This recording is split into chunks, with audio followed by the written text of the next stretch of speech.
right. Welcome to the August edition of Jibber Jabber Jambalaya. I believe this is episode 7, although, I'd have to count. I think I've hit every month, even after deciding I wasn't going to do monthly for a while. I've continued monthly. I think it will end next month, though. I'm going to be interviewing Louis Ling and the Bombs live in Paris next month. Wow. Might just be Josh, but we shall see how that all works out. But today we are going to we're kind of doing we're creating the homework assignment for the folks that are going to be coming to the meeting next Monday, a week from today, August 18th. And in that meeting, we're specifically going to be talking about maybe using the net label guide and doing some stuff with that. But as part of that, we've got to start thinking about money and how the organization is going to be structured. So we are going to be talking today about nonprofit tax statuses, which neither of us is an expert in, but between the two of us, I think, you know, the thing is that these are really business decisions and not legal decisions. I mean, it's like Yeah. until you decide you want to not do what the thing says, then, or you have a question about, is this the thing that it says is on the thing? Until you have that Is question, this it's what it means? yeah, Yeah. then it's not really a legal question. So I don't think it's a problem. I mean, Jessica has been involved, in some iteration of what we've been doing since 2020. At least. Okay. I mean, you know, you used to do Music Mammoth way back Yeah. a You were long, never long, on long that time though, ago. were So you? yeah. I thought I was once, but maybe not. We talked about it, but anyway. Yeah, we okay. Actually, so Nick and I did the Music Monument Lawcast. So Yeah. yeah, okay. So that was a good clarification. So not on the main Music Monument feed, which is probably what most people watching will be familiar with. But yeah, so that's actually uh, not a planned segue, but something that I wanted to bring up is that this is not the first time this topic has come up, and actually some of this back when I tried to sort of get an organization started up, 2013 through 2015-ish. There is some stuff on the old Music Monument Lawcast page about this topic, but the organization now, those laws haven't changed that much, but the organization I think is different. So one of the things that we'll do today is try to put it in context. Like there's this information is all out there for anybody to go look at, but it's hard to necessarily see like what does this status on this website mean for Friends of CC Music. So today we're going to try to put some of that in context, and then if people have questions about this, um, I don't want next Monday to turn into a question and answer session about this. But if they're important to the things that we're talking about next week, then we can certainly follow up on some of those next week. Well, you said that you had one that you thought was a good fit. So why don't we just start there? Um, well, I didn't know if it meant good fit, but a possible Okay. fit.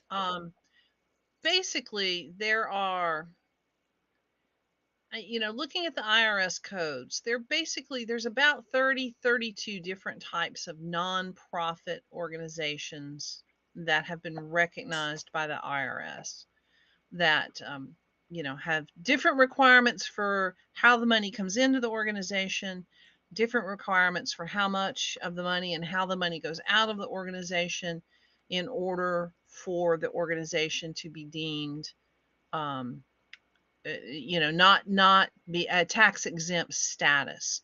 The one that struck out to me when I looked through this was 501c7 a social club. I don't know that we really fit or really could fit, as a business league or a fraternity. Um, I don't know that, you know, the C3 is probably not going to fit. There's a whole lot of requirements to be a nonprofit under the most common one. So yeah, social club is the one that I landed on as a possibility.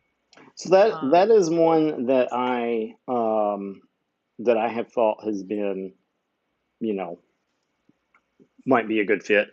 I think the 501c6 and the 501c3 are probably the two others. Um, the C4, I think I don't I don't think that's the direction that we've been going. I think we could do that, but um, yeah. So well, just for the people listening, you know, the C4 is a civic league or a social welfare organization or an association of employees, and you've got to have you know you've got to demonstrate you've got to give your money away through grants, you know, and you've got to there's a whole lot of record keeping yeah, involved with that. well, there's record keeping in all of them, but Yeah, that's true. if we wanted to be an organization that was, um, really invested in like universal basic income, in like, fairness, like musicians' rights and things like that. And those are things you can do under some of the other statuses. Um, but if that's like really where we wanted to focus, then I think the C4 would be a good fit. But I don't think that's where people want to go. Yeah, So we'll I just didn't think that was either. we'll just So take C4 off the off the table. board. Um, So you were saying C6 yeah. So again, business yeah. organizations, So business league. the idea here is basically that, if we wanted to get um, the Bandcamps of the world, the Gemendos of the world, anybody that's making money in music, um, and get them thinking about Creative Commons music, and what can we do for musicians to make money, and maybe potentially like other folks in that league, like maybe concert promoters. There's a whole business to music. If we wanted to do like really lean into that, then I think the C6 could be a decent fit.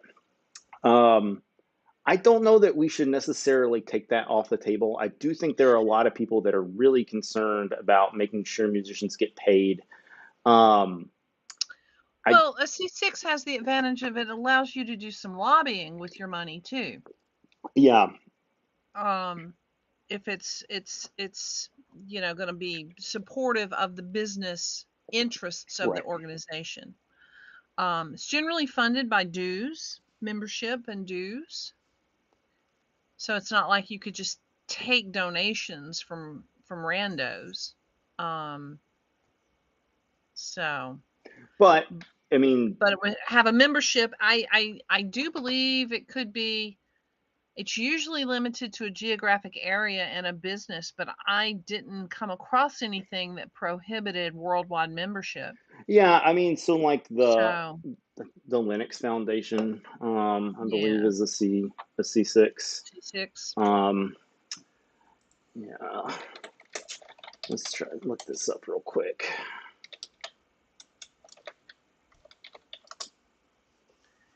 The membership Yeah, fees are not tax deductible to those right. giving the organization money. Um, the primary mission is the member benefit rather than public benefit.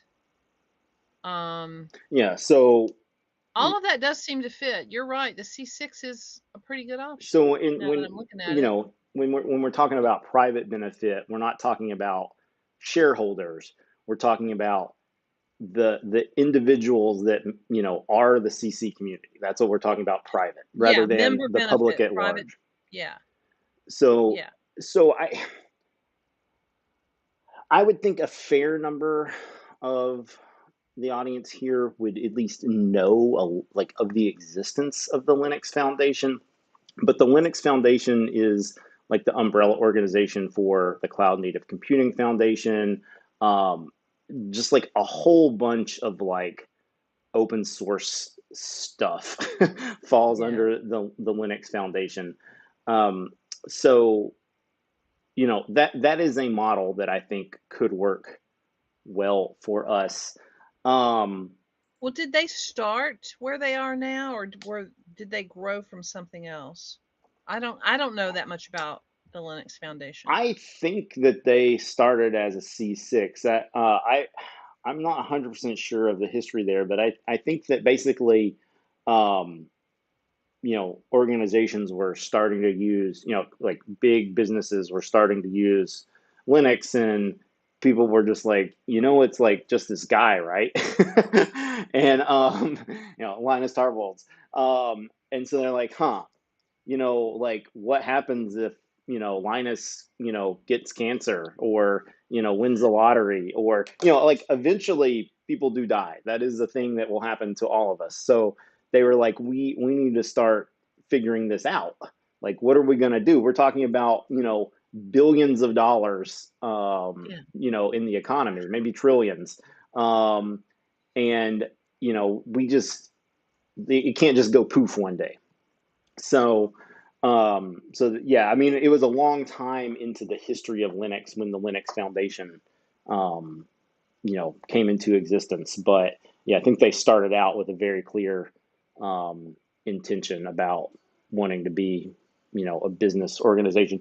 And there are other 501c3s in the open source space. So I think that's probably one reason why that they didn't go that route is because um, that sort of like more grassroots level was already, there were people filling that niche, and so Well, from my look on the C3s, and I'm not saying they don't exist near this space, but they were way more complicated when I dug into it than I thought. There's two types. There's privately held, which is family trusts. The Pew Charitable Trust Foundation. That's a C3. Um, and then there's the public ones that accept donations from anyone, and the donations yeah, are tax deductible, but they have to have a grant process, and they have to give away 85% of their income every year. And that's challenging, and documenting, and I mean that's a big business. The other 15% has got to be running the administration of the organization. Just and they have to have boards, and the boards have, they're subject to all the regular corporate fiduciary responsibilities to the organization. And it was like, wow, that's just a whole lot to do to have a nonprofit that accepts money. That's why I went more to the membership, fair enough. you know um ones. I don't know that we talked about this at all beforehand, but one thing that we should consider in the short term, and I think having, maybe this would be a better option if we want to do 501c3 status eventually, is there are state level nonprofit statuses, and we could do that for some amount of time, um, and then later become a 501c3 when we have more, infrastructure. So I don't know if you know anything about state level nonprofits. I mean, it's a whole like No. mess of law and, different, you know, every state's a little bit different, excuse me.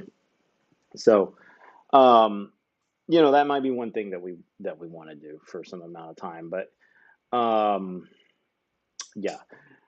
So let's spend a little bit of time on, and then we can come back to some of these if we want to dig in a little bit more. But the 501c7 was the one that you thought was Yeah, possibly the social club. best. Yeah. So let's talk a little bit about that.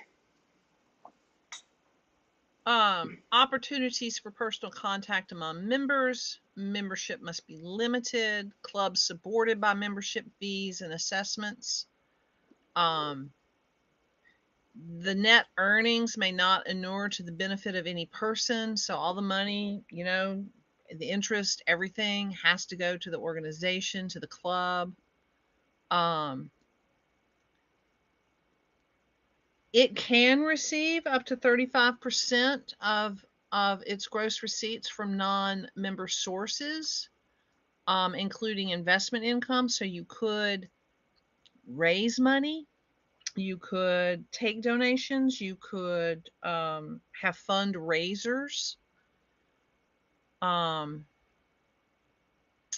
you know, the the record keeping requirements had to do with activities of the clubs, um, and how you're spending the money. So that was pretty lax. You don't have to determine. It's a social club, and my thought process was along the lines of music being a social thing, a shared thing, people coming together to enjoy and support music and musicians in a social way. So Now, slightly different bent from what you talked about with the business, with the C6, with the business. yeah, I mean the C7 was one thing that I thought, might be an option. Um, the, I don't know if this is like would be like a filing problem, but I do kind of wonder about um, like we're all, with some limited exceptions in like different places. So I don't know how that really would like fit in I to don't think this. that has any impact whatsoever on personal contact. Um, hold on. Let me see how the IRS defines personal contact. I didn't read that to be in person, but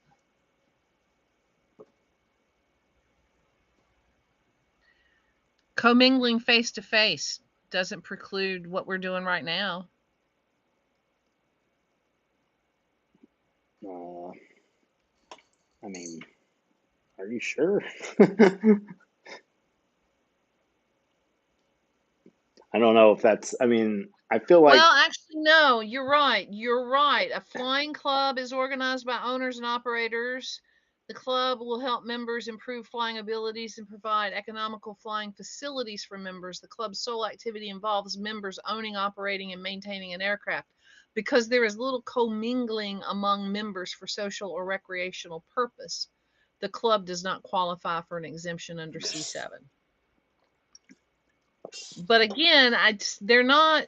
I think in this post-COVID world, I'd have to do a little bit more legal research to see, so if web commingling yeah, is been challenged and been approved.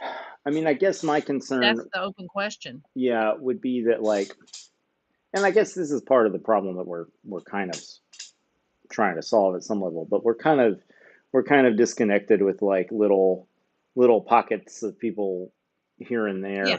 there. Um, Again, what attracted me to that, Doug, was not the requirement that all funds come from membership dues. yeah, It was up to 35% could come from other sources, including donations or, money made in certain ways. And that to me, you know, was kind of an attractive feature of it. yeah. So I guess the way to think about it for people that are thinking is like we're like a hobby club at that point. That's you know we're music enthusiasts. So um, it kind of I think yeah, it is not necessarily a bad thing or a reason why we shouldn't do it, but some of the stuff that we've talked about doing, with like making sure that musicians are paid fairly and things like that would not be something that we could really do a lot of. I mean, Well, that goes back to the one you suggested, the business one, because it allowed for the lobbying interests, yeah, which means that some of the monies could be spent, drafting letters and encouraging members to send the letters to their congressman and right. And, that kind of stuff. but I mean, so like, you know, Copyright law reform yeah, but even and like JJJ is like you know, a production of Friends of CC Music. And I think talking about those sorts, like, we'd have to be careful about what sorts of things that we talked about on the show doing that.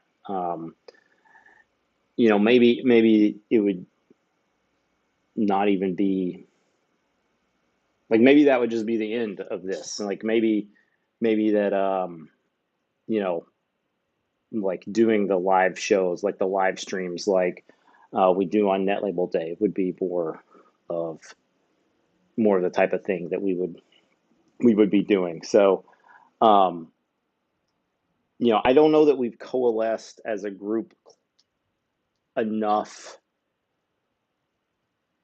to really say like what our practice as a group is. Like we've been kind of trying to figure that out, but I do feel like that would change what I do a decent amount, but maybe no one it else. I don't know. it I have to think through also, that. see, here's another thought that I'm having, and this goes to what we're talking about next week, and that is, if we were to go under C6 as a business interest, the business interest could have a band camp.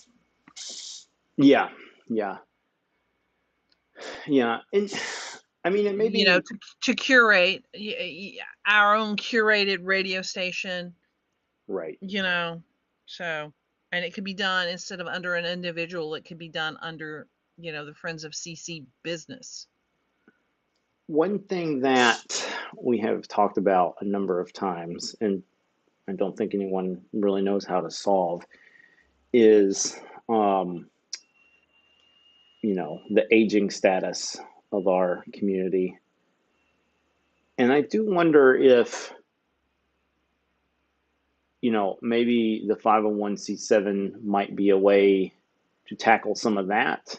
And doing a 501c7 doesn't necessarily preclude people from doing other things later. Like, so if people did um, want to build, some sort of site, um, they could still do that. It just wouldn't be part of the 501c7. Doesn't mean that people from the 501c7 couldn't be involved in that. Doesn't mean you can't have both a C6 and a Right. C7. Yeah. Yeah. There's that too. But I'm thinking even more like, just like, Just keep the monies separate. yeah. Well, I'm even thinking like an LLC or something, like just like, you know, sell apps on the App Store or something. Like, it doesn't mean somebody can't do that. Like the people that might be interested in that um, couldn't still do that. And it doesn't mean that like individuals can't still, you know, be political about things. They just can't do it in the name of the C7. So, for example, like JJJ could just be my show, and I could just be a person that's in the 501c7. I mean, that would be a thing we could do. Um, so, I mean,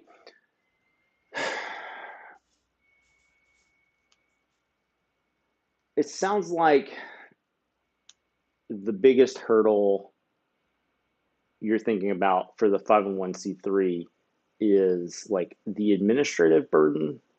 But let's say, Way more requirements yeah, than these other ones. but Way, let's way, way more. let's say theoretically we have like unlimited resources. Like, what do you think the best fit is?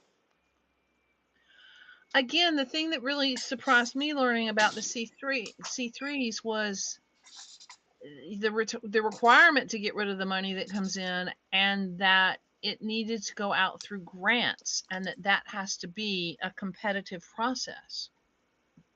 Okay, but let's say we have the resources to do that.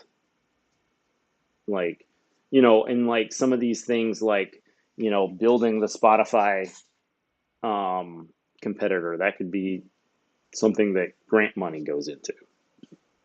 I mean, I think finding projects to give grant money to will not be a problem. Like the classic way that grant money is used in music 501(c)(3)s is you put on a show. Yeah, You fly yeah. somebody in from Japan who is a specialist in some random Japanese, historic instrument, and they play for you. And We you have spend money, apply for thousands a of grant. dollars doing Yeah, that. yeah. So spending money will not be a problem. Getting Okay. the money might be a problem, but spending it won't be a problem. So again, just we have resources, which is, a little bit of disconnected from reality, but let's say we have it. Just like the organization as a whole, like what would be the best fit? What do you think? Again, with the 501(c)(3, you're going to have a board of directors. You're going to have to Yeah. file those tax returns. You're going to have to, you know, Unlimited resources. hold the E- board to their, Warren Buffett has just their learned about duties. CC Music, and he is ready to make this happen. He says, "Doug, whatever status you guys want, I'm paying for it. We're going to make this happen." What do you think is the best option? I think ultimately that depends on the goals of the Okay. organization. Yeah. Oh, that's a very lawyery answer. Not wrong. Yeah, no, I mean, again, and we've talked about the options here. Do we Yeah. want to be a granting music promoting organization? Do we want to be a a business supporting the business of music? Do we want to be able to, lobby? Do we want to be able to um accept donations? Or do we just want to be a bunch of people promoting, getting together, promoting musicianship, promoting Creative Commons as a licensing format, promoting the creation of good music around the world, um, on like a social level, Yeah. you See, know. I see the promoting thing to me puts us in C3 categories. Like it's about public good. It's about bringing music to the Yeah, masses. C3 is That's about charity and public good. yeah, Business is about good for the right. organization, for the business, and social is about, promoting connections and networking.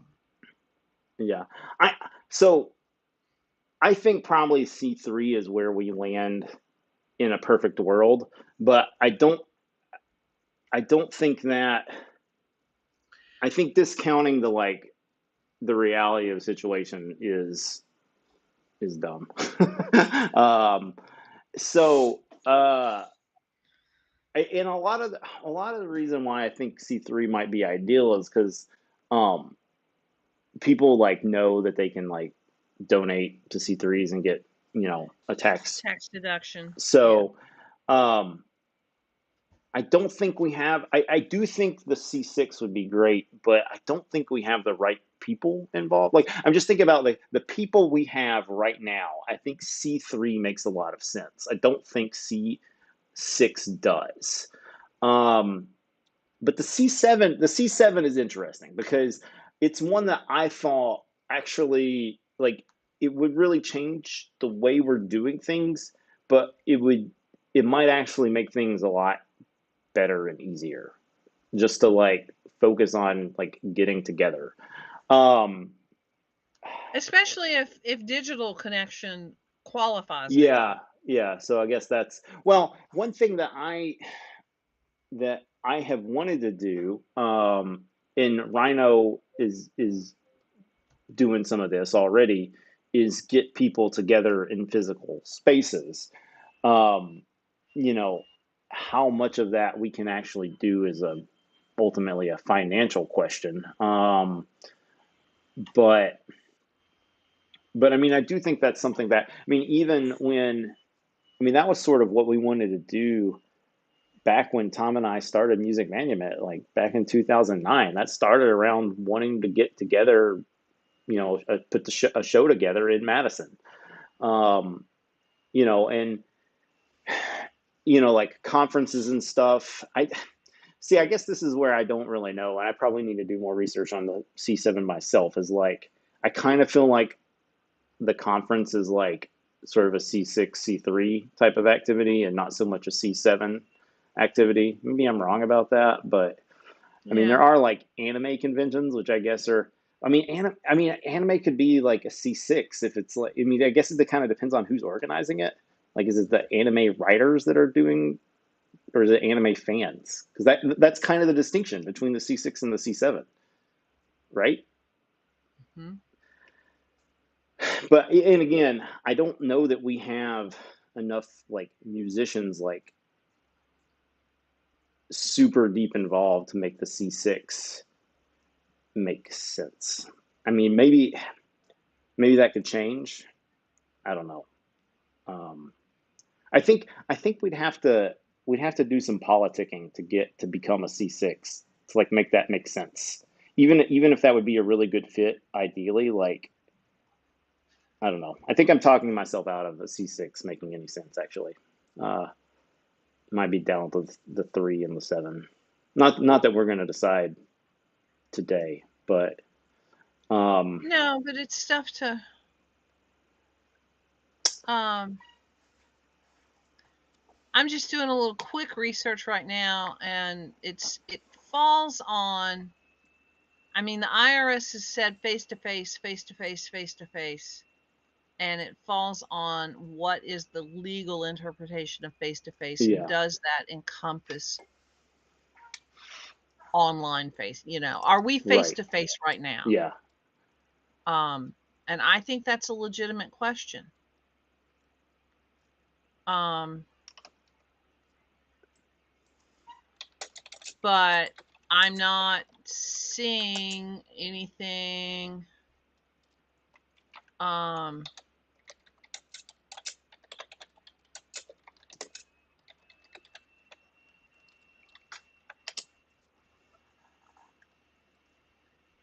of course, I'm not logging into my legal, Westlaw or whatever yeah. right now. But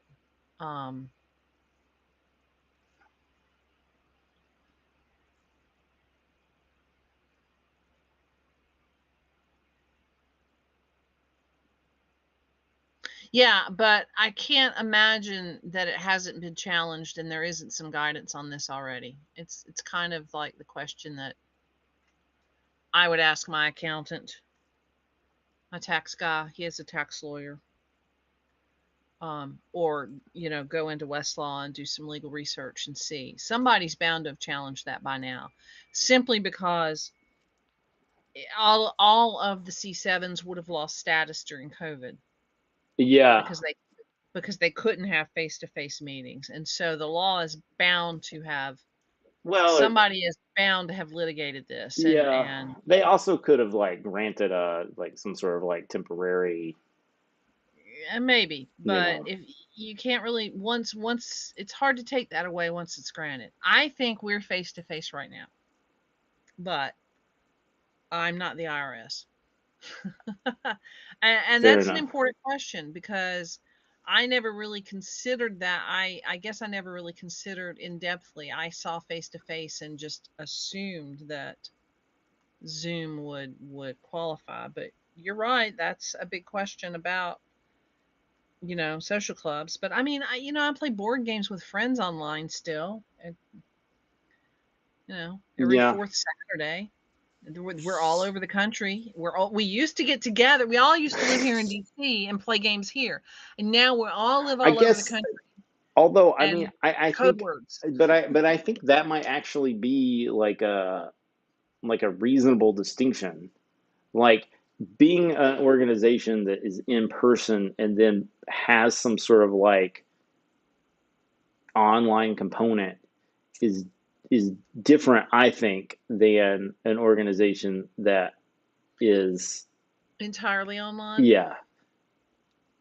I mean, I'm quite certain that they don't know, say, oh, you broadcast your we have a board game 501c7. You broadcast those on the internet, therefore you don't qualify. I'm quite certain that is not the case. But like, how many people like need to be together? Like, like what sort of quorum do we need to have in physical space? That's the question. I mean, because Yeah. part Could of it it be is you and like, Wendy? part of it is like we could do it, like we have like Eddie and Donnie and Jason, like they're all in New York. Like they Yeah. could get together, like, and like and it's like there are people in bands, like Tom has his band, like Nicholas Burgess has, Hexmap. Like there's enough people that like get together and do stuff that like, but we do need to understand like what do we actually have to do? Like, Yeah, for any of these, you're going to have to write a statement of purpose. You're going to have to write, yeah, an overall, operation agreement. You're going to have to put something down on paper that because you have to file that right. to apply for the status. Um, do you have anything else to say about the 501c statuses? Do you have any questions for me as far as like where I think this would go? No, I have an idea of where you are. I I came in today going social club, and that's what I was going to lobby for. But you've Yeah, kind of convinced me that business is a better starting point with a C3 as a goal. Once you get more money and can afford it. yeah. So I mean, and I think there might be a case for, again, starting with the C7, sort of building up the organization. A lot of people have talked about like doing fun things, and then once we get enough yeah, musicians involved, maybe doing a C6, or at that point, yeah, when we have more people, it'll be easier to determine whether or not the 501c3 makes any sense. Like, do we have enough like people that can do the work, the fundraising work, and then just like the day to day, like, making shit happen sort of work, both. Um, can we do that? And so yeah, I don't think the C7 is a bad. Again, it's one that I had sort of on my list of potentials for sure. Um, so I I'm gonna ask because I didn't ask this directly, but it's kind of related to the state nonprofit question. There are some other things. Various states have various different statuses, but I'm just going to talk about um, B Corp, which is like a certification organization, which is another potential direction. Um, the for-profit stuff, I think, would change the direction a lot, but is potentially something that we could get focused around. what about just a plain old LLC and passing through and making sure all money that comes in goes out, so there is nothing to pass out at the end of the year. Yeah, yeah.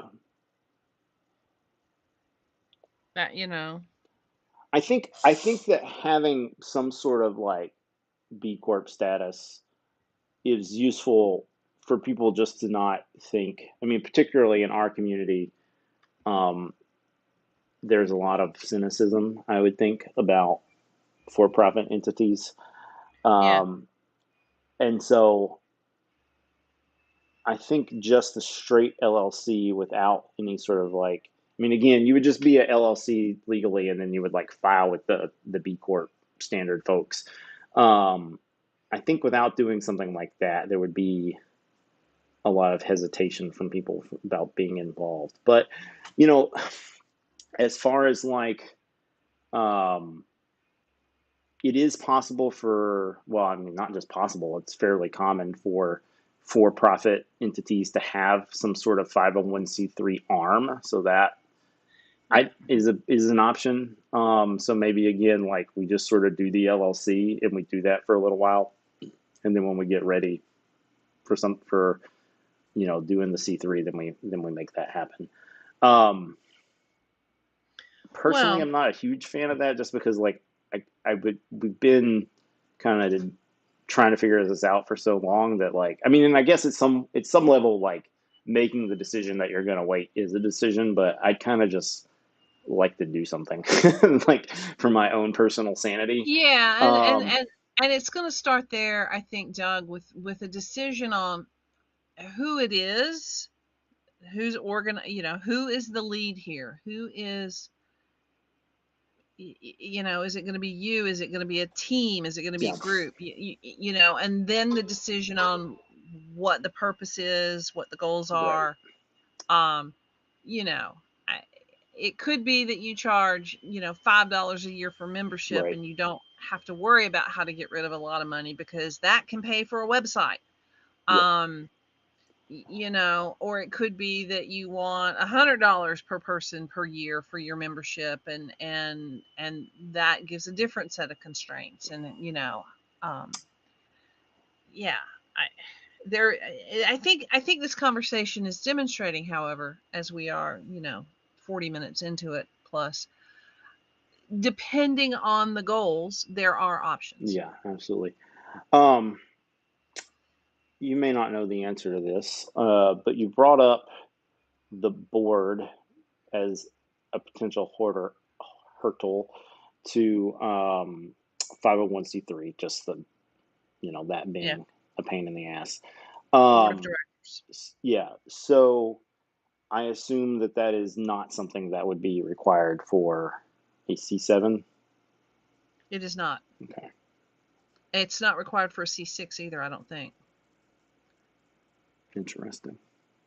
It's required for the C3 simply because the money can come from anyone, and the person giving the money gets a tax deduction for it.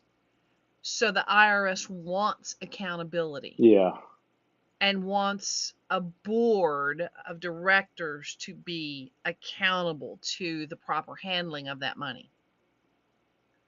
Whereas with the others, it's an organization dues, it's a membership, it's a choice to join. It's not a tax benefit to them, and so you're not going to have that oversight requirement from the government. okay. Uh, well, That was, I actually watched 2 CLEs about this stuff. I got some of my continuing legal education done this week, Doug, nice. because you asked me this question, and so that's kind of how the C3 was explained to me. It's complicated because of the desire for public good and Yeah, public benefit, and the tax advantage to people to drive charity. There's a huge right. public policy behind the C3. Um, to make it work versus just benefiting organizations that, kind of want to support, the National CPA Association or the National Association of Pinball Players, or, whatever, the business one, or people that just want to get together and play chess on the weekends. So, yeah. Well, I was hoping that I had written something nice and concise about what we were going to talk about next week, but I really did not do that in the meeting invite. But I will say August 18th, 5:30 U.S. Central, 6:30 Eastern. We're gonna talk about what I dub the curator portal. So when we're talking about curators, we're talking about both net labels and podcasts. I think I originally called it net labels. Realized we had a bunch of podcasters involved, but maybe what that name might actually end up being would be something that we talk about. So if we're going to actually have a website that may host things, those things cost money. and that is one reason why we want to have an organization to be able to handle Mhm. dealing with that money. So Yep. next week, again, do not want that to be a Q&A session about nonprofits, but Jessica and I are both planning on being there. And so if in our discussions we, you know, are concerned about the direction that might go and how that might affect things, then we can certainly talk about that. And again, that was the entire point of having this conversation today, so that people will have a little background going into next week. So Jessica, thank you so much for. I meant to say this at the beginning. I mentioned this was the eighth one, that you're the first return guest. Actually, you were the first return guest last Oh, time, so you're the first three-time guest. Um, so last time it was Jessica and Jason. It was an open forum, but it was like I was your first guest too. right, yeah, yeah, yeah. So you were the second time last time, yeah, Yeah. yeah. So in July we had the Jessica and Jason jibber jabber jambalaya. So yeah, we should have like had you play like Aubrey Hepburn this, and then you could be Aubrey in August or something, Jessica. But I thought about that too late, so. Uh, but yeah, thanks so much for taking the time, and I'm glad you were able to double dip with the CLEs. So Yeah, yeah, no, it was fascinating to me, and it made me realize that I've been involved. I'm no longer involved, but I was involved with an organization for some time that never filed with the IRS. well, Took money in, paid money out. Nobody cared. Nobody reported anything to the IRS. yeah, and I mean if your You funds know, are small enough, then like who cares? we You ran, know, about $400 every 8 weeks. that's not It came in and it got paid out. yeah. So, but it's just interesting. I don't think and that organization still exists. And I don't think it's been in existence for 25 years now. And I don't think anyone has ever thought about, should we get a tax status, Yeah. you know? So, but I also don't think any of the members of that organization have ever said, "Let me see the books." I think everyone is happy to pay their $40 in dues and Yeah. happy, to go to the events and, you know, And how big is that organization or non-organization? it is in the DC area, the DMV area, I would call it, and I would say there are now probably when it started, we started it with maybe 20, 22 people, Okay. and it's Yeah. probably now about 400. Oh, well, that's not bad.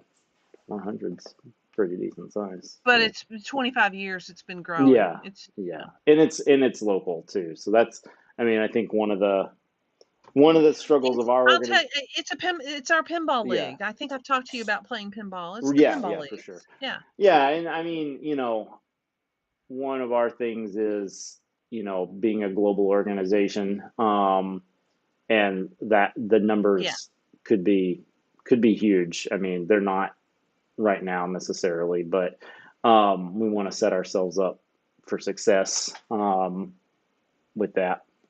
So, Yeah, and that's an aspect to it that I didn't look at all, because I have no idea how taking dues for a C6 or a C7 versus taking donations, how that plays with international funds coming into the US. yeah, and that's a detail that um, you know maybe we can bring. One of the things that I suggested earlier when we're talking about having just a North American organization is that doesn't preclude us from bringing people in. Again, like if you're um, you know the Friends of Music in New Orleans and you want to bring somebody in from Brazil or a Caribbean island or whatever to play, then you're still bringing people to New Orleans. So it doesn't Yeah. preclude like having Yeah. international things. So um, again, thanks so much, and Yep. I will